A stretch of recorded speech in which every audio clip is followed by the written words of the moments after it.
silakan duduk. Ya. Gimana? Dari jalan tadi? Biasa aja sih Bu, panas. Iya betul, cuacanya lagi panas banget. Sendirian aja? Ya aku sendirian aja. Eh, Sehat? Alhamdulillah sehat. Udah makan siang? Belum sih Bu. Oh belum ya? Iya. Sama saya juga. Niatnya habis dari sini baru mau makan Oke. siang. Panas banget ya, saya dorong dulu ya. Boleh Bu, terima kasih.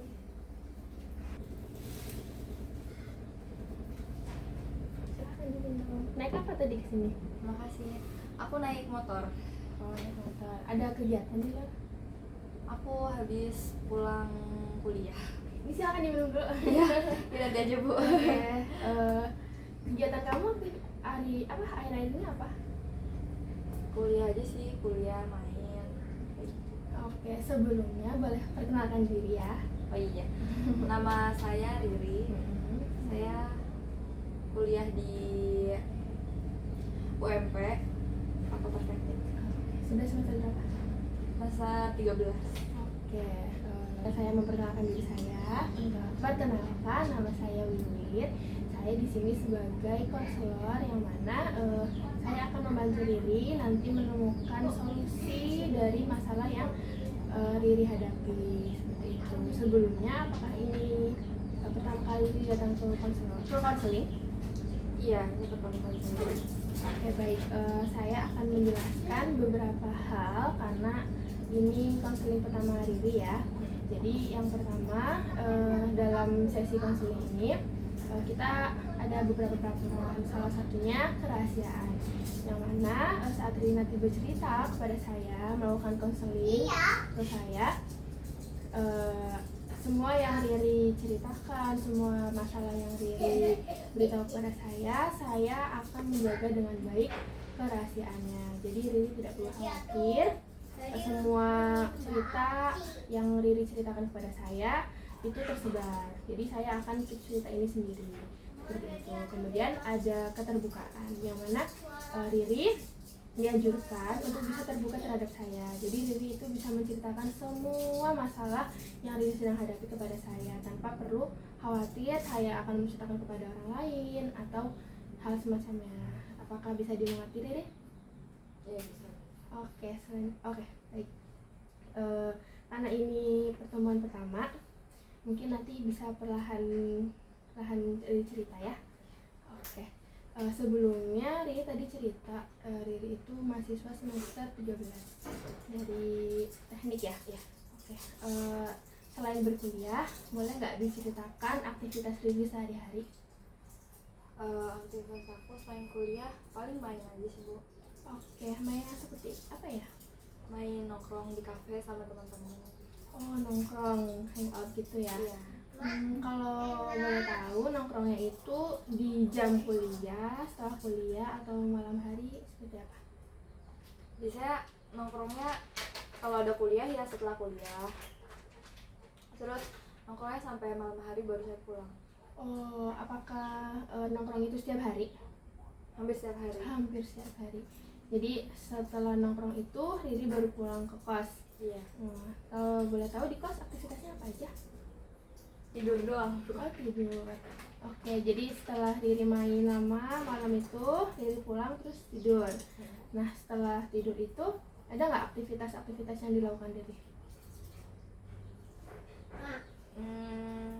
Tidur, bangun, berangkat kuliah. Oh, jadi Riri setiap hari seperti itu? Iya. Oke, jadi Riri kan kuliah, habis itu nongkrong, terus pulang tidur. Ada nggak kegiatan atau aktivitas lain yang apa ya istilahnya terhambat gitu dari apa kegiatan aktivitas main gitu? Yang terhambat paling ya kuliah aku Bu. Kalau main sampai malam kan kadang nggak tidur, begadang, tidur cuma berapa jam. Terus apalagi kalau kelas pagi saya suka ketiduran, bangunnya telat. Jadi kadang-kadang telat apa sampai nggak masuk kuliah juga. Berarti akibat yang terjadi itu dari Riri main terus tugas kuliahnya terhambat. Oke, kalau boleh tahu itu berlangsung secara terus menerus atau gimana Iya, kadang-kadang kayak gitu. sampai saat ini? Iya. Oke. Jadi setelah kita cita-cita nih, Riri ini nggak sempat berpikir bahwasannya Riri itu nongkrong setiap hari, main setiap hari, bahkan begadang sampai pagi, kemudian di kos Riri kerjaannya hanya tidur, makan, kemudian berangkat kos lagi. Apakah Riri sempat berpikir bahwasannya aktivitas tersebut tuh ternyata tidak ada manfaat gitu buat Riri? Gimana ya Bu, saya melakukan itu tuh saya senang. Karena kalau di kos sendiri kan juga saya kan kepikiran akan hal-hal yang gak perlu dipikirin gitu. Jadi saya nongkrong, tapi kadang-kadang saya juga merasa capek dengan aktivitas saya yang seperti itu. Kadang juga saya kalau begadang main itu kan jadi di kuliahnya jadi nggak fokus. Jadi saya lebih ke mainnya gitu. Tapi sejauh ini Riri pernah dapat pikiran nggak kalau misalnya bahwa perilaku yang dilakukan itu banyak sekali memberikan dampak yang negatif gitu?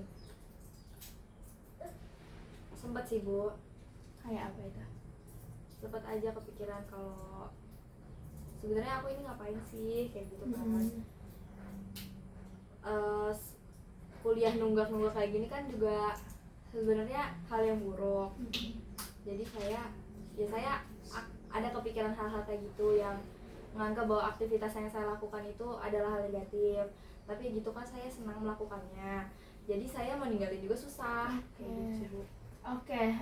Banyak kan setelah dipikir itu banyak sekali dampak negatif gitu. Salah satunya Riri jadi malas mengerjakan tugas, kemudian kalau boleh tahu aktivitas selain di kos itu kan nggak ada ya selain tidur dan makan gitu. Jadi bisa diceritakan nggak kondisi kosnya Riri itu seperti apa? Karena aku jarang di kos, jadi berantakan aja sih Bu. Tapi berantakan biasa aja. Jadi tapi itu sempat paling diberesinnya seminggu sekali. Iya itu. Jadi banyak ya dampak negatif yang bisa timbul, kemudian juga banyak aktivitas yang terhambat dari Riri itu sering nongkrong, kemudian pulang malam, terus begadang seperti itu. Salah satunya tadi dampak negatifnya tugas Riri terhambat, kemudian lingkungan Riri, kos Riri itu jadi kurang rapi gitu loh, karena Riri sering sekali keluar, malas, mager untuk membersihkan gitu. Jadi nanti boleh ya kita buat kesepakatan gitu. Jadi kesepakatan namanya itu kontrak perilaku. Jadi tahu nggak kontrak perilaku itu apa?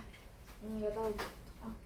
Jadi kontrak perilaku itu kesepakatan yang nanti kita buat. Jadi di dalam kontrak perilaku itu ada beberapa hal atau kegiatan yang harus dilakukan. Jadi nanti kontrak perilaku itu atau list kegiatan itu nanti kita batasi dalam waktu gitu. Mungkin selama 1 minggu Riri bisa melakukan beberapa aktivitas yang nanti kita sepakati. Apakah Riri setuju? Jadi nanti kita ngerjain aja apa yang ada di list itu. Iya, nanti kita buat kesepakatan. Riri misalnya di hari pertama mau ngapain. Misalnya Riri hari pertama, saya mau ngerjain tugas gitu. Itu kan bisa, karena selama ini kan tugas Riri banyak yang terhambat alias belum dikerjakan gitu. Jadi kan perkuliahannya juga ikut terhambat. Nanti bisa tuh di kontrak perilaku kita buat list tentang kegiatan yang harus dilakukan gitu. Tapi saya agak ragu Bu buat ngejalaninnya. Tugas kuliah aja nggak dikerjain apalagi ini. Jadi ya kita akan coba perlahan ya Riri. Jadi kontrak perilaku ini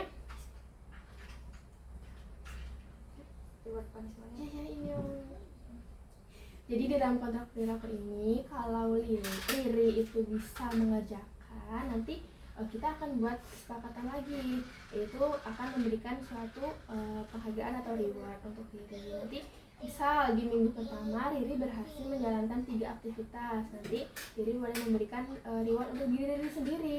boleh menonton film atau makan makanan yang enak kayak gitu. Tapi kalau dalam waktu 1 minggu itu list kegiatan yang Riri lakukan itu tidak ada atau mungkin bolong satu, nanti ada punishment atau hukuman yang akan berlaku. Contohnya yang biasanya Riri itu setiap minggu nonton film atau makan enak. Nah, untuk minggu itu, minggu di mana Riri tidak bisa menjalankan list kegiatan, nah Riri ya nggak akan mendapatkan nonton itu, tidak akan mendapatkan penghargaan nonton atau main gitu. Apakah bisa dimengerti? Oke Bu. Oke, kita akan mencoba ya. Sebentar saya ambilkan kertas dan pulpen. Oke.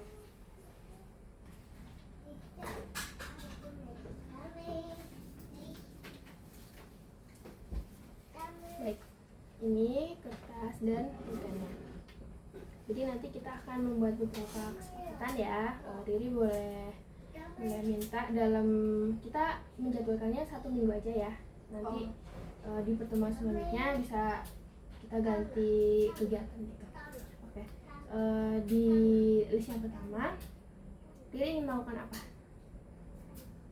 Aku mau, ini buat listnya. Iya.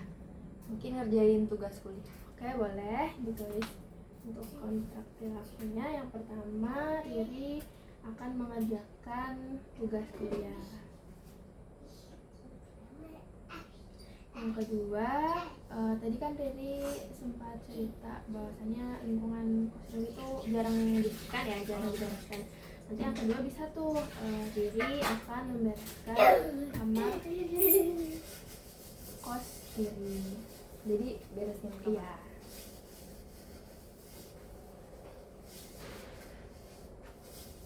Kemudian yang ketiga, mungkin ini ya, karena pagi kan Riri hanya aktivitasnya makan kemudian kuliah, bisa ditambahin tuh untuk aktivitas di luar ruangan seperti olahraga atau jalan-jalan.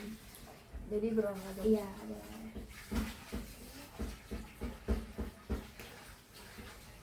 Mungkin cukup 3 ya. Nanti dalam 1 minggu Riri kerjakan 3 aktivitas ini.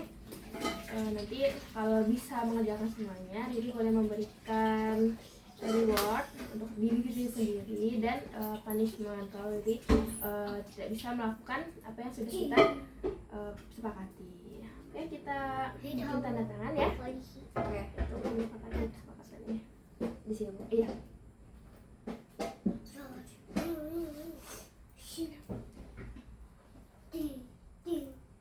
Jadi nanti ini dikumpulinnya gimana? Oke, jadi seminggu lagi kita bisa ketemu ya untuk melaporkan kegiatan yang dilakukan Riri selama 1 minggu. Kita lihat progresnya seperti apa. Semoga bisa membuahkan hasil yang baik.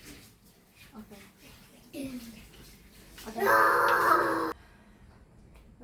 Mungkin dari 3 aktivitas ini Riri awalnya akan terasa berat, tapi saya yakin Riri pasti bisa melakukannya seperti itu. Ada hal lain yang belum Riri ceritakan pada saya? Hal lain. Ada sih Bu. Apa itu kalau boleh? Ini masalah percintaannya saya. Gimana Riri? Jadi kan saya dan hubungan saya dan orang tua saya itu emang udah renggang. Itu yang pertama. Terus yang kedua, saya kan punya pacar. Nah, saya tuh udah sayang banget sama pacar saya. Tapi mama nggak setuju sama pilihan saya sama pacar saya. Jadi mama tuh udah nyiapin cowok sendiri gitu loh Bu buat saya. Padahal saya udah punya pacar. Ya jelas saya nggak mau dong, saya lebih milih pacar saya. Nah, dengan kejadian itu hubungan saya dan ibu saya itu jadi semakin renggang gitu Bu. Oke, jadi konteksnya adalah Riri dijodohkan gitu ya? Iya. Oke, dijodohkan dengan pilihannya mama. Tapi Riri ternyata sudah punya pacar gitu. Padahal mama juga tahu kalau saya udah punya pacar. Oh, seperti tidak direstui atau seperti apa? Iya. Mama nggak ngerestuin hubungan aku sama pacar aku. Oke, sebelumnya Riri sudah mengungkapkan perasaan Riri belum ke mama bahwasannya Riri tuh kurang suka kalau mama menjodohkan Riri dengan pilihannya mama gitu. Belum sih Bu, soalnya saya ngobrol aja jarang sama mama saya. Riri jarang pulang ke rumah atau gimana? Iya, saya jarang pulang. Oke, jadi di sini posisinya adalah Riri belum pernah bilang ya ke mama bagaimana perasaan Riri gitu ya. Belum bisa mengungkapkan isi hati Riri gitu ke mama bahwasannya Riri tuh sebenarnya kurang suka kalau mama jodohkan gitu. Oke, jadi nanti kita bisa melakukan namanya itu teknik kursi kosong. Jadi tahu apa teknik kursi kosong? Apalagi itu Bu? Oke, jadi teknik kursi kosong ini teknik dimana nanti seolah-olah adalah teknik, jadi gini, kita akan mencoba untuk mengekspresikan perasaan kita terhadap orang yang ingin kita beritahu nih perasaan kita seperti apa. Jadi di sini kan Riri ingin memberitahu mama bagaimana perasaan Riri yang sebenarnya gitu. Jadi nanti kita akan membuat seolah-olah Riri itu bicara ke mama gitu, apa yang sebenarnya Riri rasakan seperti itu.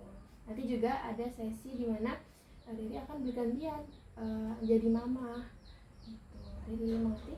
Oh, jadi saya kayak bermain peran gitu ya Bu? Iya, Saya jadi mama dan saya jadi diri saya sendiri. Iya, nanti di dalam percakapan itu Riri bisa mengungkapkan apa yang Riri rasakan, apa yang Riri ingin obrolkan ke mama. Seperti itu. Bisa kita mulai ya? Baik. Sekarang kita akan mencoba teknik kursi kosong. Jadi nanti bisa Riri duduk di sebelah sini, seolah-olah Riri itu nanti jadi mamanya Riri. Kemudian nanti pertama Riri bisa mengekspresikan perasaan Riri. Riri boleh teriak, Riri boleh marah, ungkapkan semua yang ada dalam hati Riri yang selama ini Riri pendam ke mama. Jadi bisa ya, kita mulai sekarang. Riri sekarang boleh mengungkapkan apapun yang ingin Riri ungkapkan ke mama. Rasanya aneh ya Bu ngomong sama kursi kosong. Ya awalnya mungkin memang terasa aneh, bukan mungkin lagi tapi memang terasa aneh. Tapi dalam teknik ini kita tuh jadi bisa mengungkapkan apa yang sebenarnya ingin kita ungkapkan, yang awalnya tidak bisa. Kemudian kita akan berlatih gitu mengungkapkannya seperti itu. Awalnya memang terasa aneh, tapi kita coba ya secara perlahan. Baik Bu, aku coba dulu. Oke.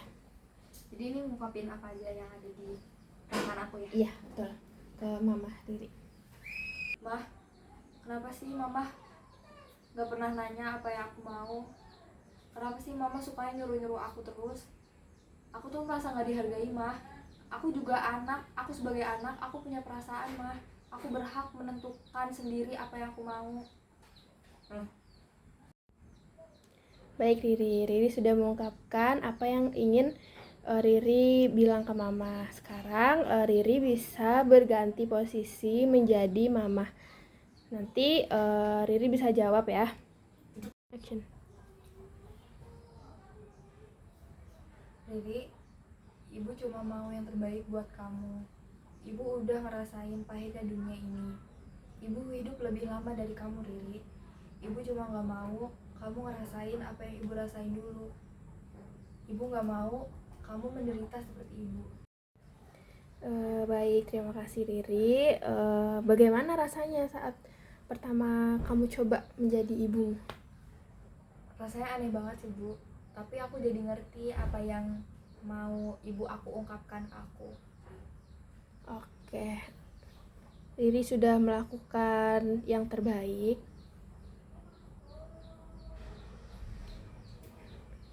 Sudah bisa mengungkapkan perasaan Riri terhadap ibu. Jadi sekarang Riri bisa kembali ke kursi Riri dan menjawab apa yang tadi Mama Riri katakan, seperti itu. Baik Bu.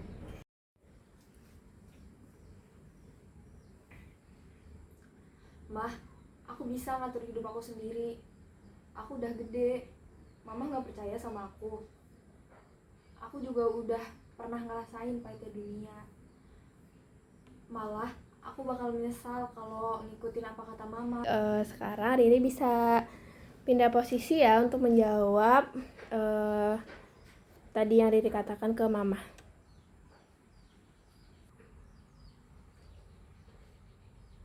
Baik ya Riri, maafin ibu ya.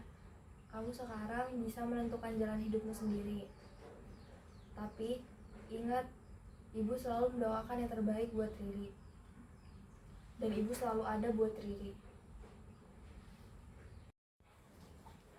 Makasih Mah. Sebenarnya aku sayang sama mama. Tapi tolong Mah, untuk kali ini biarkan aku memilih hidup aku sendiri.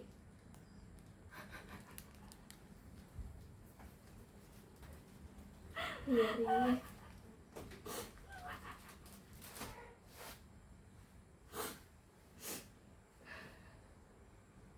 Tidak apa-apa. Ingat ya, kita itu masih punya Allah.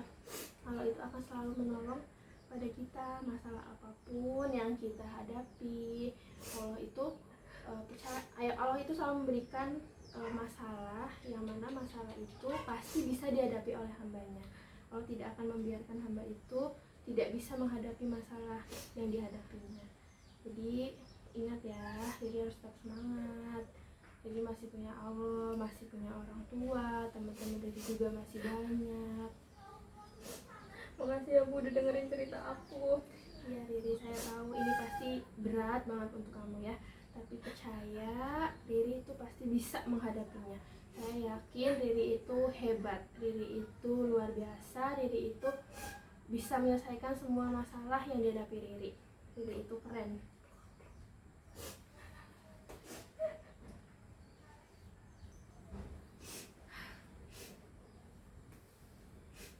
Bagaimana perasaan Riri? Saya sangat lega Bu. Terima kasih ya Bu udah memberikan dukungan kepada saya. Sama-sama Riri, nanti kita bisa jadwalkan untuk sesi konseling selanjutnya. Nah, Riri sendiri. Jangan lupa ya. Oh iya, jangan lupa ya, kontrak yang sudah kita sepakati, Riri bisa kerjakan ini selama 1 minggu. Setelah itu Riri bisa kembali lagi untuk konsultasi ke saya. Baik Bu, saya akan melakukannya sebaik mungkin. Oke.